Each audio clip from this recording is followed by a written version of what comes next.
Olá pessoal, aqui é Newton Gomes da CPA Informações Empresariais. Nós vamos dar sequência a uma série de vídeos a respeito da reforma tributária. E recentemente, mas ultimamente, nós estamos falando da tal comissão mista, que é uma comissão que a gente vai entrar em detalhes agora, que vai ser formada lá no Congresso Nacional. Vejam bem, hoje é dia 17 de fevereiro de 2020, nós estamos numa segunda-feira. Bem, se tudo der certo, a maioria dos políticos lá do Congresso falou isso, se tudo der certo, a tal comissão mista da reforma tributária será criada e instalada amanhã, terça-feira, dia 18, lá no Congresso Nacional. E aí, claro, a batalha, né, o jogo vai começar entre o interesse de uma parte ou de outra, né? E a grande incógnita é o seguinte: quem será o vencedor nessa Olimpíada Tributária? Muito bem, aqui ao meu lado a Júlia Gomes. Oi pessoal, bom, o objetivo dessa comissão mista, que tem um prazo de 30 a 60 dias para concluir os trabalhos, é conciliar o texto da PEC 110, que está no Senado, com a PEC 45, que está na Câmara. Embora prometida por algum tempo, o governo federal desistiu de enviar sua proposta, que seria a terceira no caso, preferindo apoiar a PEC 45.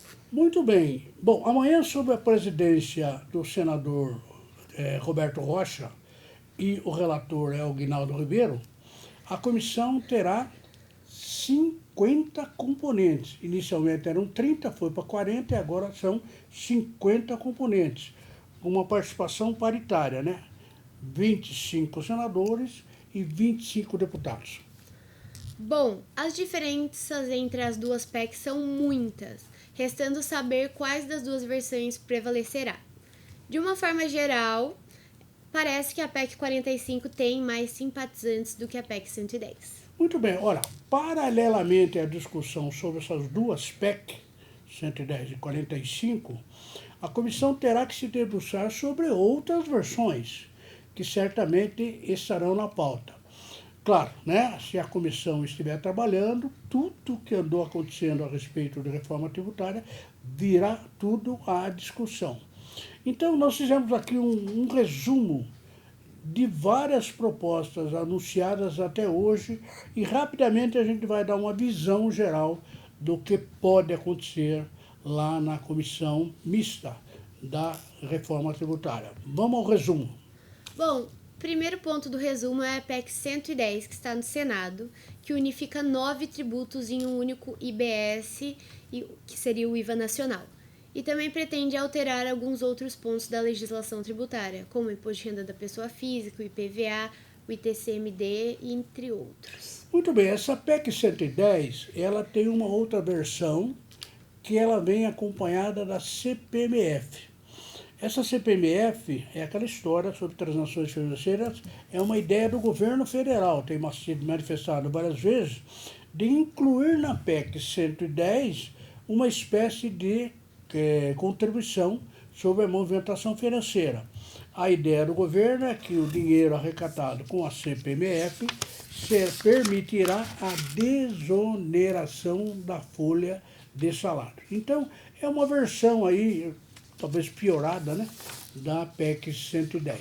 Muito bem, vamos para a terceira proposta. Bom, a terceira proposta é o IVA dual, que seria o IVA duplo, que é basicamente a versão da PEC 110, só que com a divisão entre os tributos federais, o IPI, PIS e COFINS, e, do outro lado, o ICMS, que é estadual, e o ISS, que é municipal.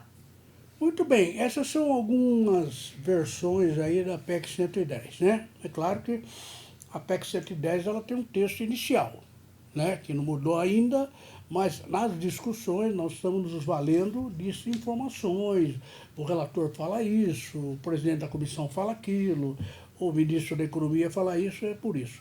Agora, vamos para a versão mais sólida por enquanto, que não mudou muito, não mudou nada e continua desde o começo, que é a PEC 45. A PEC 45 é aquela que está na Câmara. ela é do deputado Baleia Rossi, está sendo capitaneada pelo presidente da Câmara, que é o Rodrigo Maia. Essa PEC 45, é bom lembrar o seguinte, ela trata somente dos tributos sobre consumo. E o que ela propõe? Unificar 5 tributos em um único IBS ou IVA nacional. Simplesmente pega os 5 tributos, né, PIS, COFINS, IPI, ICMS e ISS, junta tudo e faz um IVA nacional. Vamos à quinta versão. Bom, a quinta versão é a unificação do PIS e da COFINS. É uma ideia antiga do governo federal, cuja proposta seria juntar esses 2 tributos em uma única contribuição. Na realidade, essa versão aqui não seria propriamente uma reforma, né? Isso é uma ideia que vem lá desde o tempo do Temer. Ele já várias vezes tentou fazer isso aí, que seria juntar PIS e COFINS, né? E ter uma contribuição que vai juntar os dois. Não é bem uma reforma tributária, mas seria a unificação de 2 contribuições para simplificar. É para isso que vai servir. Vamos para a sexta versão. A sexta é o IVA federal, que é uma outra ideia do governo federal para juntar os 3 tributos federais, o IPI, PIS e COFINS, em um único IVA.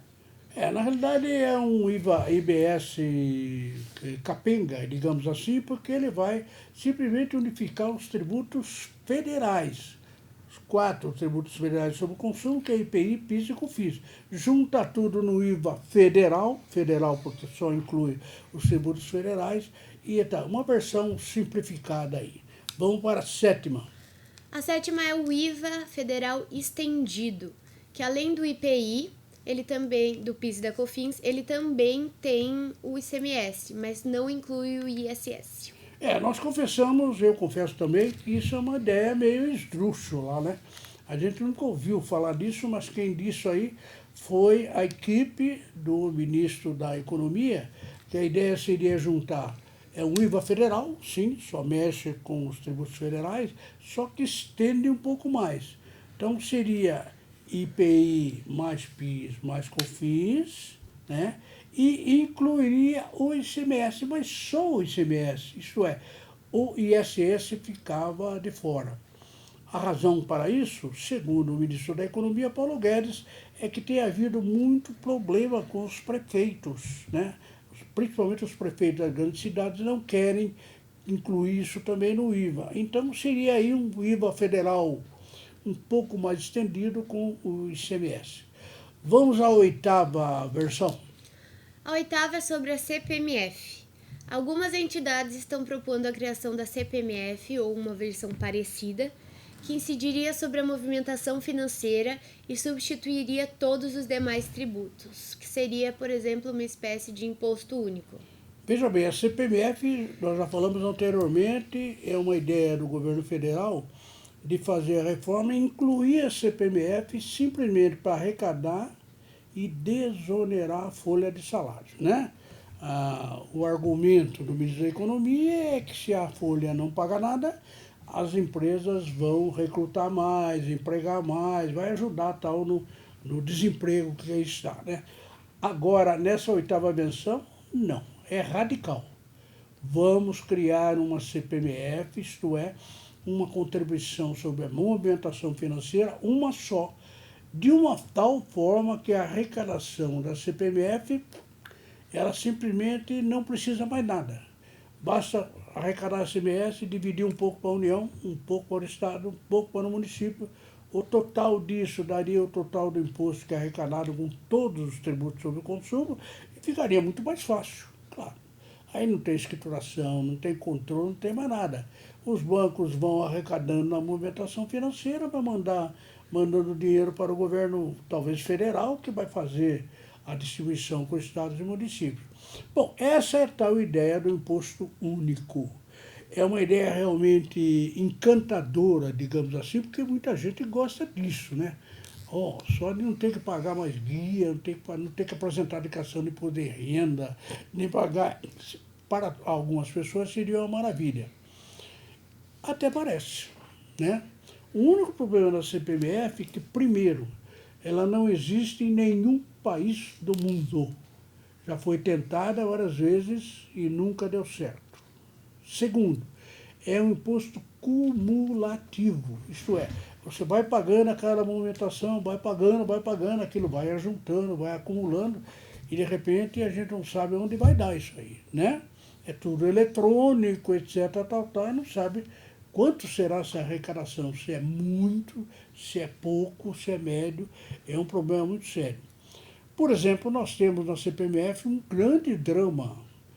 A gente já falou muito aqui que nenhum país tributa exportação.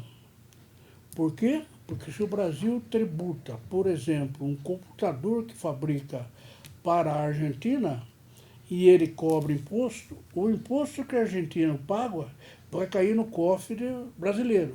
E o cofre brasileiro é usado para escola, hospital, estrada, etc., no Brasil.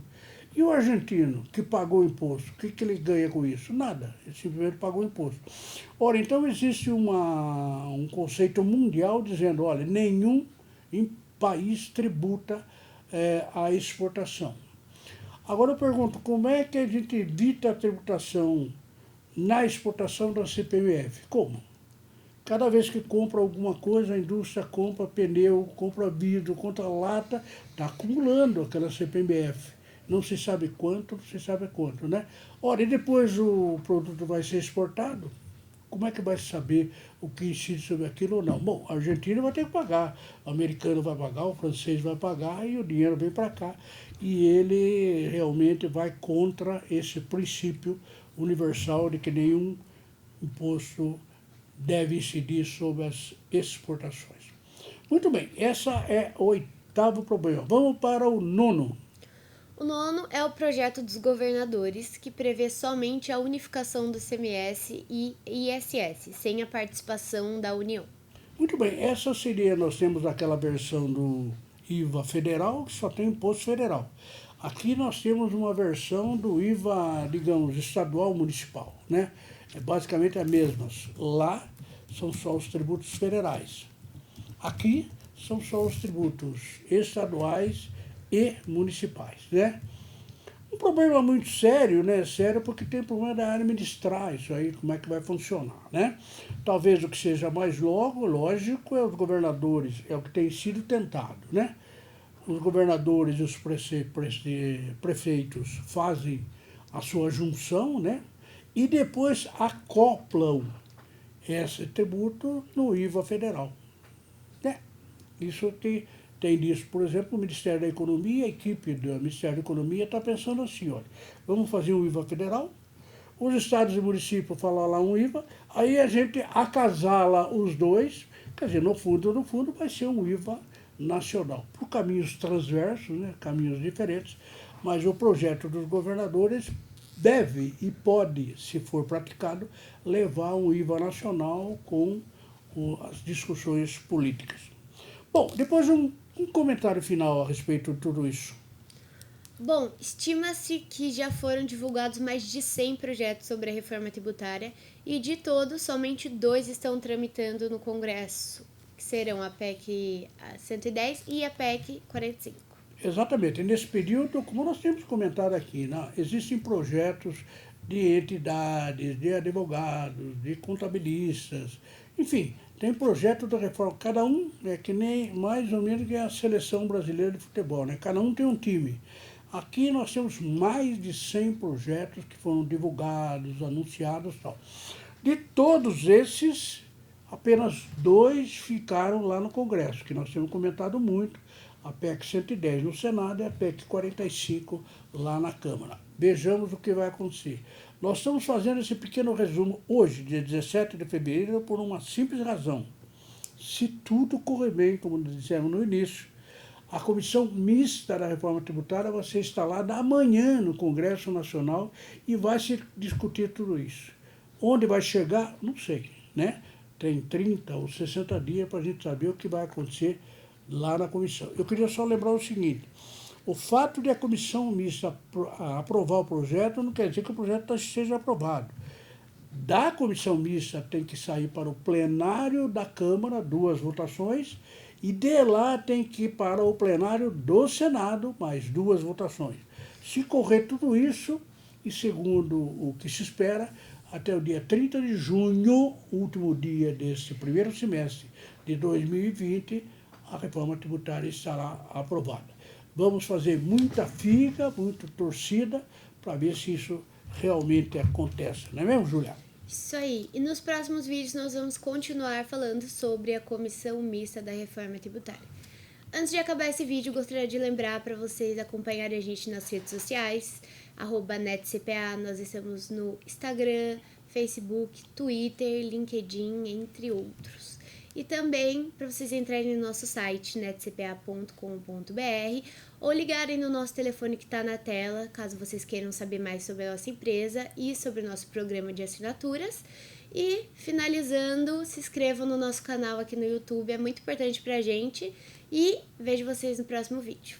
Muito bem, e eu queria lembrar que você deve ir se preparando, porque eu e a Júlia estamos preparando um projeto do imposto de renda da pessoa física. Não nos esqueçamos, até o dia 30 de abril de 2020, cerca de uns 30 milhões de brasileiros terão que apresentar a sua declaração do imposto de renda. Então tem que ir preparando, documentação, etc. Tal.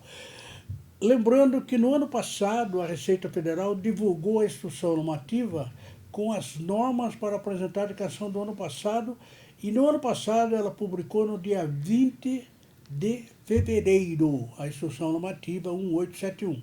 Ora, como já é dia 17, provavelmente nessa semana a Receita Federal deve divulgar a instrução normativa dessa declaração. E tão logo saia, a gente vai começar a conversar a respeito do imposto de renda da pessoa física desse exercício de 2020. Espero vocês nos próximos vídeos. Muito obrigado.